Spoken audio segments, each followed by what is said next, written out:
Hello students, कैसे हैं आप लोग। आई होप आप सभी ठीक हो गए। लेकिन मेरी तबीयत थोड़ी सी ख़राब है, मतलब जुकाम वगैरह है, इसलिए मैं वीडियो नहीं बना पा रहा था अभी 2-3 दिन से। तो मैं आज जो वीडियो लेके आया हूँ 9.4 का एक्सरसाइज आर डी शर्मा से। ठीक है, बहुत से बच्चों की रिक्वेस्ट आ रही थी, सर कुछ क्वेश्चन रह गए हैं इस एक्सरसाइज के, वो करवा दीजिए। बट प्रॉब्लम क्वेश्चन है, बच्चों को डिफिकल्टी होती है इसमें। ठीक है, तो मैं आपको इस वीडियो में आज इन क्वेश्चंस को सॉल्व करवाऊंगा। तो आइए स्टार्ट करते हैं। क्वेश्चन नंबर 18 तक हमने प्रीवियस वीडियोस में कर लिया था, क्वेश्चन नंबर 19 से रह रहा था। तो 19 क्वेश्चन देखते हैं कैसे होगा। क्वेश्चन है हमारे पास, रवीज हैज़ 3 बॉक्सेस। एक लड़का है, उसके पास 3 बॉक्सेस हैं। उसके पास 3 बॉक्सेस हैं, ये ये ये। ठीक है, 3 बॉक्सेस हैं और नाम जो दिया हुआ है ABC करके ले लेते हैं, ABC। 3 बॉक्सेस हैं उसके पास। उसके बाद कह रहा है टोटल वेट जो है ना तीनों का, तीनों को अगर जोड़ देते हैं तो हो रहा है 60/½ kg। ठीक है, इतना वेट हो रहा है टोटल बॉक्स का। अब जो कंडीशन है वो क्या कंडीशन है, इसके अंदर कह रहा है कि बॉक्स बी वेट, आपको पता है कि जिसके ऊपर डिपेंड होता है उसको हम लेट करते हैं। ठीक है, तो देखिए क्वेश्चन में है कि बॉक्स बी वेट इतना केजी मोर देन बॉक्स ए। ठीक है, यहाँ तक खत्म हो गया। अब एंड के बाद दूसरी स्टेटमेंट स्टार्ट है, तो ए तक है। तो कह रहा है कि बॉक्स बी जो है वो क्या है, बॉक्स बी वेट इतना केजी मोर देन ए, यानी कि ए से बी का ज्यादा होगा। कितना ज्यादा होगा, 3.5 किलो। तो ए से ज्यादा होगा ना, तो ए पहले तो नहीं पता कितना है, तो हम इसी को लेट कर लेते हैं, ए को एक्स। ठीक है, ए को मान लिया हमने एक्स। जब ए को एक्स मान लिया तो बी वाला कितना हो जाएगा हमारा, x+3 ये 3.5। ठीक है, ये हो जाएगा। अब कह रहा है एंड बॉक्स सी वेट इतना केजी मोर देन बी। अब बॉक्स सी जो है वो बी से इतना ज्यादा है, तो बी कितना है, बी इतना है, यानी कि x+3/½ बी से भी ज्यादा, तो बी लिख दिया प्लस कितना ज्यादा, ये है 5 1/3। तो ये इन तीनों को अगर हम, इन तीनों पैकेट को अगर जोड़ देंगे तो हमारा किसके बराबर आएगा, इसके बराबर आएगा। क्लियर है, तो यही है, इसमें समझना था हमें, तो बस समझ लिया। आप तो करना बहुत ही आसान है, आप लोगों को आ ही गया होगा सॉल्व कैसे करते हैं इक्वेशन को। तो आइए मैं सॉल्व करके दिखा देता हूँ। तो सॉल्यूशन में है कि हमने लेट किया, let the box A weight, box A के वेट को क्या मान लिया हमने, एक्स। ठीक है, केजी, एक्स केजी मान लिया। तो जब बॉक्स ए एक्स केजी का है तो अब बाकी तो मैंने आपको बता दिया। अब as it is according to question आप क्या कर दोगे, इन सभी को लिख दो कि x+3 ये हाफ, प्लस x+3 ये हाफ, प्लस 5 और ये 3 है। हाँ ठीक है, इतना। फिर इज इक्वल टू क्या है, यहाँ पे है 60। तो ये टोटल वेस्ट तीनों को मिला के कितना होता है, 60/½ kg, इतना हो रहा है। तो अब सभी को सॉल्व कर देते हैं, बहुत ही सिंपल है। तो सॉल्व करने के लिए कितने एक्स हैं, 1 2 3 एक्स है, तो 3x हो गया। अब नंबर वाले सबको एलसीएम लेके सॉल्व करेंगे, तो आपको पता है। तो 3 2 6 और 1 7/2, फिर प्लस 3 2 6 और 1 7/2, फिर उसके बाद 5 3 15, 15 1 17/3 इज इक्वल टू ये 16 2 6 दूनी 12 120 और 121/2।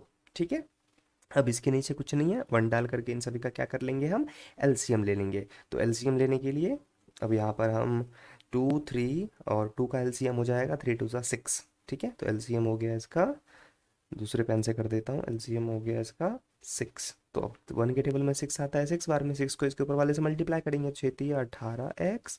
फिर प्लस 2 के टेबल में 3 बार में 3 से इसके ऊपर वाले को मल्टीप्लाई किया तो 7 3 21। फिर प्लस ये भी 21, फिर ये प्लस, क्योंकि सेम सेम है ना तो दोनों तो 21 3 के टेबल में 2 बार में, तो ये हो जाएगा 34 इज इक्वल टू 121/2। ठीक है, अब उसके बाद क्या करेंगे हम इसको नेक्स्ट स्टेप में। अब देखिए यहाँ पे, अब यहाँ पे क्या है कि 2 के टेबल से ये 3 बार में कट सकता है, तो यहाँ पर हम काट सकते हैं। कैसे काट सकते हैं, अगर डिनोमिनेटर और इक्वल टू के बाद बाद वाला जो डिनोमिनेटर है वो दोनों डिवाइड में आ जाएंगे ना, क्योंकि जब क्रॉस मल्टीप्लाई करूंगा तो 6 यहाँ ऊपर आ जाएगा, तो क्यों ना हम यहीं पे काट लें। ठीक है, इससे हमारा काम थोड़ा छोटा हो जाएगा। अब क्या करेंगे, इन सभी को प्लस करके सॉल्व करेंगे। तो यहाँ पर इन सभी को प्लस करेंगे तो क्या हो जाएगा, 21 और ये 34, यानी कि 4 1 5 1 6। फिर उसके बाद 3 2 5 2 7, फिर प्लस में 18x/3। चलो सीधा क्रॉस मल्टीप्लाई भी कर देते हैं, तो इज इक्वल टू आ जाएगा, ये 3 से मल्टीप्लाई कर देंगे इसको तो 1 2 1 × 3, तो ये हो जाएगा 3 1 ज़ा 3, 3 2 ज़ा 6 और 3 1 ज़ा 3, इतना आ गया। अब 18x और नंबर जो है उस तरफ जाके माइनस हो जाएगा, तो यहाँ पे 18x, ये लाइन को हट मिटा देता हूँ मैं, कन्फ्यूज़न ना हो आपको, ठीक है। अब उसके बाद क्या करेंगे हम यहाँ पे 18x, उसके बाद फिर इज इक्वल टू 363 अपॉन में 21, सॉरी माइनस हो जाएगा ना, -76, क्योंकि इधर प्लस में इस तरफ जा करके माइनस हो जाएगा, ठीक है। अब माइनस करेंगे इसको तो क्या आएगा आंसर हमारा, माइनस करने पे ये आ जाएगा 3 में से 6 नहीं जाएगा, इधर चलेंगे कैरी, 13 में से 6 जाएगा तो 7, फिर यहाँ पे बचा 5, 5 में से 7 नहीं जाएगा, 15, 15 में 7 गया 8, फिर यहाँ बच गया 2, फिर 18x इज इक्वल टू इतना हो जाएगा, ठीक है। हमें x निकालना है तो x is equal to divide में 18 आ जाएगा। अब 18 से इसको डिवाइड करूँगा तो ये क्या 18 के टेबल में आ रहा है, तो 2 के टेबल से तो नहीं कटेगा ये, क्योंकि लास्ट में इसके 7 है, तो हम इसको यहाँ पर भी छोड़ सकते हैं, ठीक है। अगर कट रहा है तो आप देखोगे, सिंप्लीफाई हो रहा है तो करोगे, नहीं तो फिर यहाँ पर भी छोड़ सकते हैं, ठीक है। तो इतना kg आ गया x हमारा, यानी कि a का वेट इतना आ गया, अब b का इसमें से वो प्लस कर देंगे, तो बाकी आप कर लोगे, बहुत ही आसान है, ठीक है। तो आइए बढ़ते हैं अब नेक्स्ट क्वेश्चन की तरफ। अगर आपको समझ में आ गया है तो वीडियोज़ को लाइक कर दें, मैं देखो तबीयत ख़राब है फिर भी मैं वीडियो बना रहा हूँ, और उसके बाद और अपने फ्रेंड्स के साथ भी शेयर करें, ठीक है, क्योंकि बहुत बच्चों को डाउट थी इन क्वेश्चनों में। तो आइए अब बढ़ते हैं नेक्स्ट क्वेश्चन की तरफ, जो कि हमारा क्वेश्चन नंबर 20। तो नेक्स्ट क्वेश्चन हमारे पास क्वेश्चन नंबर 20। अब देखिए कैसे होगा, क्वेश्चन में बस वही मेन दिक्कत है ना कि हमें एक क्वेश्चन को समझना है, हमें एक क्वेश्चन बनाना है, तो अगर वो बन जाए तो सॉल्व करना तो सबको आता है, ठीक है, तो वही सॉल्व करना है हमें। तो क्वेश्चन है the numerator of a rational number is 3 less than the denominator. कह रहा है न्यूमरेटर जो है ना एक रैशनल नंबर का, वो है 3 छोटा है डिनोमिनेटर से। तो हमें नहीं पता डिनोमिनेटर क्या है, तो उसी को लेट कर लेते हैं, जिसके ऊपर डिपेंड होगा उसी को लेट करेंगे। तो यहाँ डिनोमिनेटर के ऊपर डिपेंड है तो उसी को हम लेट कर लेते हैं। तो let the denominator denominator be x, हमने मान लिया डिनोमिनेटर को एक्स, ठीक है, इन्हीं के नीचे वाला होता है डिनोमिनेटर, मान लिया एक्स। अब उसके बाद क्या कह रहा है, the numerator of rational number is 3 less than, 3 छोटा है, किससे छोटा है, डिनोमिनेटर से। तो डिनोमिनेटर अगर एक्स है तो वो क्या हो जाएगा, x-3, 3 छोटा है, ठीक है। उसके बाद क्या रहा है, if denominator is increase by 5, अगर डिनोमिनेटर को 5 से बढ़ा दिया जाए, एंड न्यूमरेटर बाय 2, और न्यूमरेटर को 2 से बढ़ा दिया जाए, तो वी गेट, हमें मिलता है 1/2। बहुत सिंपल सा था, देखो अब इसको सॉल्व करना तो बच्चों का खेल है। क्या होगा, अब ये सॉल्व करेंगे हम इसको, तो ये हो जाएगा अब ये हो जाएगा x, और यहाँ पे माइनस का 1, और उसके बाद ये हो जाएगा x+2, sorry x+5 is equal to 1/2। अब यहाँ पे क्या कर देंगे हम, क्रॉस मल्टीप्लिकेशन, ठीक है। तो क्रॉस मल्टीप्लिकेशन करने के बाद क्या आ जाएगा, 2 से इन सभी को मल्टीप्लाई करेंगे, तो 2x-2 इज इक्वल टू 1 से करेंगे तो x+5, ठीक है। अब यहाँ पर क्योंकि इस 2 से इस पूरे को मैंने मल्टीप्लाई करना पड़ेगा ना, इस 1 से इस पूरे को करना पड़ेगा, इसलिए मैंने दोनों को कर दिया। अब उसके बाद x वाले को एक तरफ, नंबर वाले को एक तरफ, तो 2x में से ये x इधर प्लस में, इधर आएगा तो माइनस में, तो यानी कि एक x बचेगा, और इधर 5 पहले से था, 2 इधर किस में है, माइनस में, उधर जाएगा तो प्लस का, तो x क्या आ गया 7। तो x आ गया हमारे पास 7, यानी कि जो हमने लेट किया था वो क्या था, न्यूमरेटर हमारा x था ना, तो यानी कि 7 आ चुका है ये numerator, sorry denominator x let किया था तो 7 आ चुका है डिनोमिनेटर। अब न्यूमरेटर क्या है, इसमें से 3 छोटा, तो 3 छोटा क्या होगा, 7 में से 3 जाएगा तो 4, यानी कि ये हो गया हमारा आंसर, ठीक है।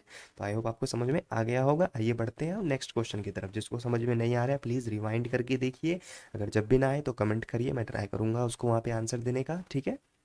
तो आइए बढ़ते हैं अब नेक्स्ट क्वेश्चन की तरफ, जो कि है क्वेश्चन नंबर 21। तो नेक्स्ट क्वेश्चन है हमारे पास क्वेश्चन नंबर 21। आइए देखते हैं ये कैसे होगा। ये क्वेश्चन भी बहुत इंपॉर्टेंट है, बहुत से बच्चों का इसमें डाउट है कि सर ये कैसे होगा, ये कुछ समझ में नहीं आ रहा है, क्योंकि ये थोड़ा सा टर्म इसमें है ही थोड़ा पेचीदा।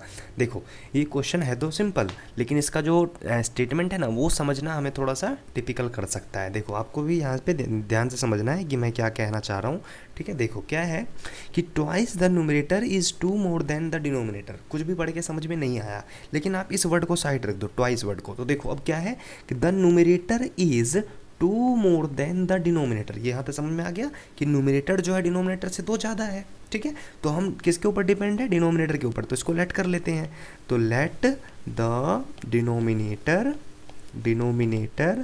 बी एक्स, हमने मान लिया डिनोमिनेटर को x। तो अब इसका न्यूमरेटर क्या होगा, तो न्यूमरेटर जो है इसका न्यूमरेटर वो क्या हो जाएगा, क्या रहे, 2 मोर देन, 2 ज़्यादा है, 2 ज़्यादा है किससे, इसके डिनोमिनेटर से, तो डिनोमिनेटर अगर x है तो x प्लस 2 हो जाएगा, ठीक है। लेकिन ये ट्वाइस वर्ड अब आएगा काम में, क्या रहा है, twice the numerator is 2 more than the denominator, यानी कि ये जो ट्वाइस वर्ड है ना वो किसके लिए है, डिनोमिनेटर के लिए, यानी कि डिवाइड, वो नीचे जाएगा, डिवाइड में जाएगा, यानी कि वो यहाँ पर आएगा, डिनोमिनेटर की जगह पे आएगा।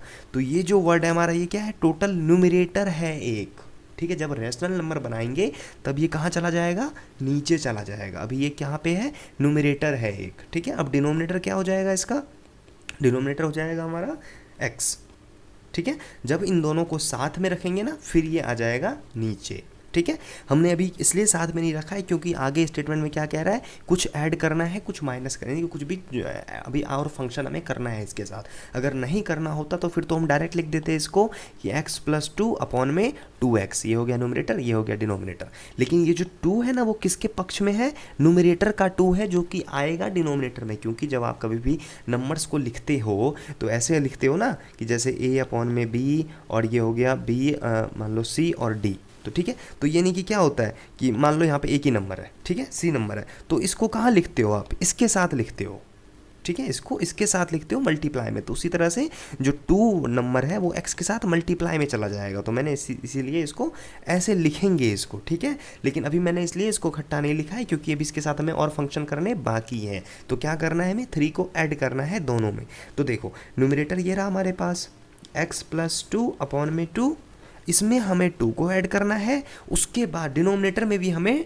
3 को ऐड करना है, और डिनोमिनेटर में भी हमें 3 को ऐड करना है। डिनोमिनेटर x है, अब 3 को ऐड करेंगे लास्ट में जब इसको, अब ये प्रॉपर एक क्या है, रैशनल नंबर, ये हो गया न्यूमरेटर टोटल ऊपर वाला, ये डिनोमिनेटर टोटल नीचे वाला। अब इन दोनों में से क्या होगा कि जब फर्दर हम सॉल्व करेंगे तो ये वाला टर्म कहाँ चला जाता है, इसके साथ चला जाता है मल्टीप्लाई में, तब ये x क्या बन जाएगा, 2x बन जाएगा ये वाला, ठीक है। तो आइए देखते हैं क्या कर लिखना है अब हमें आगे। तो इसको सॉल्व करेंगे तो यहाँ पर भी एलसीएम लेकर के सॉल्व करेंगे तो ये हो जाएगा x प्लस 2, फिर उसके बाद प्लस 2, और इसका एलसीएम तो 2 ही आएगा, तो 2 1 ज़ा 2 और ये 3 2 ज़ा 6 हो जाएगा, अपॉन में अब ये x प्लस 3, ठीक है। अब देखो ये जो 2 है ना, ये जो 2 गया था, अब ये 2 कहाँ पे आ जाएगा, इसके साथ मल्टीप्लाई में आ जाएगा, क्योंकि ये c वाला इसके साथ कहाँ चला जाता है, मल्टीप्लाई में चला जाता है, ठीक है। तो अब यहाँ पर क्या लिखेंगे इसको हम, x प्लस 8 अपॉन में, अब इसको मल्टीप्लाई करेंगे पूरे होल से इसको, तो आ जाएगा 2x प्लस 3 2 ज़ा 6 इज इक्वल टू, अब जो हमें नंबर मिल रहा है वो क्या मिल रहा है, 3 ऐड करने के बाद वो यहीं पे हमें लिखना है, वो नंबर है हमारे पास, कहाँ गया क्वेश्चन, हाँ 2 अपॉन में 3 हमें मिल रहा है, 2 अपॉन में 3 हमें मिल रहा है, तो वो हमें साथ साथ लिख करके चलना पड़ेगा। अब यहाँ पे क्या कर देंगे हम, क्रॉस मल्टीप्लाई कर देंगे, तो क्रॉस मल्टीप्लाई करेंगे तो क्या होगा आंसर, फिर इनकी 3 से सभी को मल्टीप्लाई करना है, तो 3 से किया तो 3x प्लस 3 8 ज़ा 24 इज इक्वल टू, अब इसको करेंगे तो 4 2 ज़ा 8 2 2 ज़ा 4x प्लस 2 6 ज़ा 12। अब क्या करेंगे, सेम है एक साथ, तो आएगा यहाँ प्लस माइनस में, तो यहाँ पे आ जाएगा माइनस का x इज इक्वल टू, अब इसको सॉल्व करेंगे तो ये आएगा x और ये 12 इस तरफ है, इधर आके माइनस का 12 हो जाएगा, ये माइनस से माइनस कैंसिल आउट, यानी कि x क्या आ गया हमारे पास, 12 आ गया। तो 12 हमने x किसको लेट किया था, यहाँ पे हमने लेट किया था डिनोमिनेटर को, तो यानी कि डिनोमिनेटर आ गया हमारे पास 12, और न्यूमरेटर क्या होगा, फिर न्यूमरेटर क्या होगा, अगर डिनोमिनेटर हमारे पास 12 है तो न्यूमरेटर क्या होगा, क्या कह रहा है क्वेश्चन में कि x प्लस 2 बाई 2, यानी कि x प्लस 2 यानी कि x 12 में 2 जोड़ो यानी कि 14 को 2 से डिवाइड करो यानी कि 7, तो ये 7 आ गया हमारे पास, क्या ये हो गया हमारा एक रैशनल नंबर जो इस क्वेश्चन में हमें पूछा गया था। आई होप आपको समझ में आ गया होगा, बहुत ही ईजी था, ठीक है। तो नेक्स्ट क्वेश्चन है हमारे पास क्वेश्चन नंबर 22, आइए देखते हैं ये कैसे होगा। ये भी बहुत सिंपल सा क्वेश्चन है, ठीक है। तो अगर आपको समझ में आ रहा है तो वीडियो को लाइक करें और चैनल को सब्सक्राइब जरूर करें, जिससे मैं जो भी न्यू वीडियो बनाऊँ वो सबसे पहले आपके पास पहुँचे, आप उसे पढ़ सकें, ठीक है, और अपने फ्रेंडों के साथ भी शेयर करें। तो देखो, तो ये जो क्वेश्चन है हमारे पास, द डिस्टेंस बिटवीन इतना किलोमीटर, यानी कि 2 स्टेशन है, सॉल्यूशन में 2 स्टेशन है, एक ये मान लिया इसको A, मान लिया इसको B। अब इन दोनों के बीच में जो डिस्टेंस है वो कितना है, 340 किलोमीटर। देखना कितना सिंपल सा क्वेश्चन है, 340 किलोमीटर है, ठीक है। कह रहा है टू ट्रेन स्टार्ट साइमल्टेनियसली, मतलब एक साथ होता है, ठीक है, एक साथ दोनों स्टार्ट हुए from these stations, these stations, ठीक है। एक यहाँ से शुरू हुआ, एक यहाँ से शुरू हुआ, ठीक है। तो parallel track to cross each other, यानी कि इसका जो ट्रैक है वो दूसरा ट्रैक है, इसका जो ट्रैक है वो दूसरा ट्रैक है, यानी कि सेम ट्रैक पे नहीं है, अलग अलग ट्रैक पे है, ठीक है। तो अब क्या हो गया कि कह रहा है कि the speed of one of them is greater than 5, greater than that of other by 5 kilometre per our, यानी कि कह रहा है कि पहला वाला स्पीड जिससे भी चलेगा दूसरा वाला उससे 5 किलोमीटर ज़्यादा से चलेगा, ठीक है। ये मान लिया इसको हमने x, तो ये कितने से चलेगा, x प्लस 5 की रफ्तार से चलेगा, ये इतना x किलोमीटर पर आवर से चल रहा है और ये x plus 5 kilometre per our से ये चलेगा, ठीक। बहुत ही सिंपल सा है। देखो इसका स्पीड ये, इसका स्पीड ये। अब क्या कह रहा है, if the distance between two train after 2 our is of their start is 30। अब कह रहा है कि दोनों का जो डिस्टेंस है ना, अब जो बचा है 2 घंटे के बाद, वो कितना है। अब मान लो दोनों यहाँ पहुँच गए, ठीक है, यहाँ पहुँच गए। अब दोनों का 30 किलोमीटर डिस्टेंस बचा हुआ है, 30 किलोमीटर डिस्टेंस बचा हुआ है दोनों का, यानी कि मिलने के लिए। तो अब देखो कह रहा है कि find the speed of each train, तो बताओ हर एक ट्रेन का डिस्टेंस। 2 घंटे बाद यहाँ पहुँच गए, तो देखो अभी तक आपको कुछ भी समझ में नहीं आया होगा इसमें, बस जो चीज़ें हैं वो समझ में आ गई होंगी, लेकिन करना क्या है, कैसे करना है, ये समझ में नहीं आया होगा। तो मैं आपको समझाता हूँ। एक फॉर्मूला है, आपने पढ़ रखा होगा 7th क्लास में, कि जो होता है हमारा डिस्टेंस इज इक्वल टू होता है स्पीड इनटू टाइम का फॉर्मूला, ये आपने पढ़ रखा होगा, ठीक है। Distance is equal to speed का फॉर्मूला, स्पीड इनटू टाइम का फॉर्मूला। तो देखो यहाँ पे हमें क्या दे रखा है, डिस्टेंस है, स्पीड है, टाइम है, बस तीनों चीज़ें हैं। आ जाओ इसे सॉल्व करते हैं फिर, ठीक है। तो देखो सबसे पहले यहाँ पर देखो कि 2 घंटे में, यानी कि डिस्टेंस जो है इसका कितना ट्रैवल किया ए ने कितना डिस्टेंस ट्रैवल किया होगा, distance of A in 2 hour, तो 2 आवर में कितना डिस्टेंस ट्रेवल किया होगा। ये स्पीड क्या है इसका, x से चल रहा है, ठीक है। और टाइम कितना लगा इसको, 2 घंटा लगा, ठीक है, यानी कि 2x is equal to 2x, ठीक है। अब डिस्टेंस ऑफ b चेक करते हैं, b का कितना है, x प्लस 5 की रफ्तार से चल रहा है ये, और कितने घंटे के लिए, 2 घंटे के लिए। तो ये हो जाएगा 2x प्लस 5 2 ज़ा 10, ठीक है। तो ये हो गया हमारा ए का डिस्टेंस, ये हो गया बी का डिस्टेंस। अगर दोनों डिस्टेंस को जोड़ दें तो कितने के बराबर आएगा, 340 के नहीं, 340 के आएगा, लेकिन कब, जब इस 30 को भी मैं इसमें ऐड कर दूंगा, क्योंकि ए जितना चला बी जितना चला दोनों को जोड़ा, प्लस 30 अभी बचा है ना चलने के लिए, तो तीनों को जोड़ेंगे तब जाके इस बड़े वाले डिस्टेंस के बराबर आएगा। तो अकॉर्डिंग टू क्वेश्चंस क्या करना है, हमें इन तीनों डिस्टेंस को ऐड करना है, यानी कि 2x प्लस 10 प्लस ये 30, क्योंकि 30 तो भी बचा है चलने के लिए दोनों को, तो ये डिस्टेंस a, डिस्टेंस b और जो डिस्टेंस लेफ्ट हो गए बच गए is equal to total distance, ठीक है। तो अब सबको सॉल्व कर दीजिए, बहुत ही सिंपल है। 2x प्लस 2x यानी कि 4x प्लस 10 और ये 40 इज इक्वल टू 340। हमें x निकालना है, तो 4x इज इक्वल टू ये 40 उधर जाके माइनस हो जाएगा तो 300। अब उसके बाद x निकालना है, तो x is equal to 300 upon में 4। अब 4 के टेबल में कितनी बार में आएगा, ये 4 से अगर डिवाइड करेंगे तो 7 बार में 28 कट गया, इसके नीचे से बचा यहाँ पे 2 0 20, 5 बार में 20, यानी कि x कितना आ गया 75। अब ये x 75 है क्या लेट किया था हमने x को, देखो x क्या लेट किया था हमने, अच्छा यहाँ लिखना भूल गया मैं कि let the speed of A B x kilometre per hour. A का स्पीड हमने x लेट किया था, तो हमारा 75 क्या आ गया, 75 किलोमीटर आवर ए की स्पीड है। तो जब ए की स्पीड कितनी आ गई 75 किलोमीटर पर आवर, तो बी की क्या होगी, बी की स्पीड हो जाएगी, दोनों को ऐड कर देना है, किसको 75 प्लस 5 को, क्योंकि ये है ना इसका, तो 75 प्लस 5 यानी कि 80 किलोमीटर पर आवर। बी की स्पीड भी आ गई, ए की स्पीड भी आ गई, यही हमसे पूछा था। तो बहुत ही सिंपल था, देखा आपने, हमने कर लिया बड़ी इजी इस तरीके से। तो अगर आपको समझ में आ गया है तो वीडियोस को लाइक करें और चैनल को सब्सक्राइब भी करें और कमेंट करके ज़रूर बताएं कि आपको ट्यूटोरियल्स कैसा लग रहा है, ठीक है। तो आगे मैं क्या वीडियो बनाऊँ ये भी कमेंट करें। अभी इसके मुझे कुछ क्वेश्चंस अभी और करवाने हैं, आगे के क्वेश्चंस हैं इसके बाद। अभी ये 22 तक हो गया, 26 तक हैं इसमें क्वेश्चंस, वो भी मैं करा दूंगा नेक्स्ट वीडियो में, ठीक। तो चैनल को सब्सक्राइब जरूर कर लें, जिससे मैं वीडियो बनाऊंगा तो आपके पास पहुंच जाएगा और आप उसे पढ़ लेंगे। Okay, thank you.